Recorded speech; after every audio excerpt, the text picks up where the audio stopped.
What's going on, guys, and thanks for tuning in one more time. This is Chaos TV. I am, of course, Chris Chaos, the answer and the true knowledge of professional wrestling. Now that all that is done and over with, let's talk about the pay-per-view from last night. WWE Over the Limit.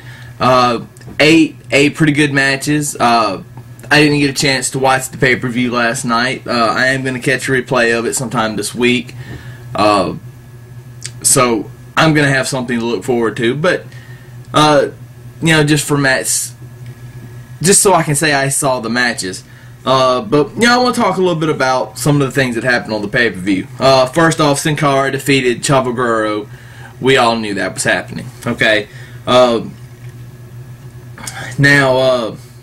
show started off with Truth and Rey Mysterio. I thought that was a nice way to start off the pay-per-view. I heard reports that a good match, but it could have been better. And I made the statement.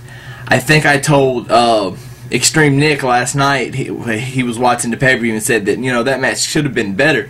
I'm thinking, well, this feud's not over. This feud's probably going to last. It's going to go on for a couple more months, hopefully.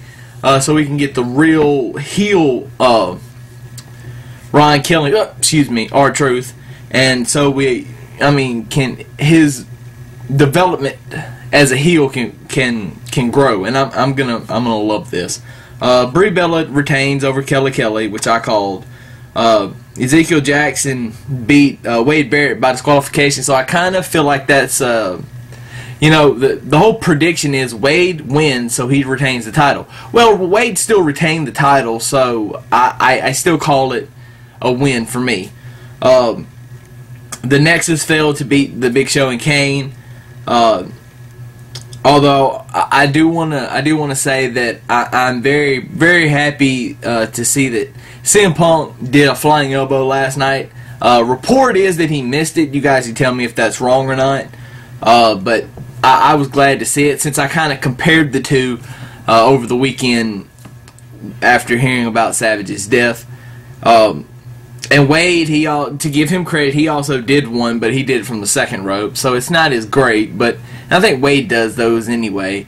That's something that Punk doesn't normally do, but he did it last night, so much respect. Now I gotta say, WWE, you kind of failed last night on the whole video tribute that should have aired, but I hear that the graphic was cool. I'm glad that you showed that. There was no mention of him on the pay-per-view at all, but I'm hoping, and I heard that there's a video package that they're preparing that's going to air tonight on Raw, so let's hope that goes down. Also, let's see, where am I at? Lawler defeats Cole finally, with the help of Bret Hart. I don't know, Bret Hart was there, and I don't know exactly all that happened. I didn't read the detailed report. I just know that he was there, and that Lawler won and Cole kissed his foot. Randy Orton defeated Christian, which again I called, and Cena retained. Although you got to give it props to trying to be creative in a way to make it sound like Cena was quitting, but he didn't. But anyway, so that's the pay-per-view. I've got really no more thoughts about it. I may have some more thoughts on it later. But right now, that is what we're left with. Stay tuned. I'm about to do, I'm going to upload another video as soon as I get done with this one. It's going to be the Raw preview and Tough Enough preview. So you guys stay tuned for that. Deuces and Chaos is out.